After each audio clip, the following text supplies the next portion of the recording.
இந்த மாற்றம் ஏனடி? பிழையான வார்த்தை போல வாழ்ந்து வந்தேனே, உன்னை பார்த்த பின்னே என்னை திருத்திக் கொண்டேனே. புரியாத கவிதை போல வாழ்ந்து வந்தேனே, அவையாவும் முந்தன் கண்ணில் அர்த்தம் கண்டேனே.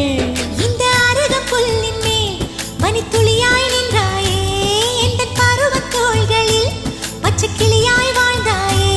என்னை துளசி செடியாய் சுற்றி வந்தாயோ, கண்ணால் பார்த்து பார்த்து வெற்றி கண்டாயோ.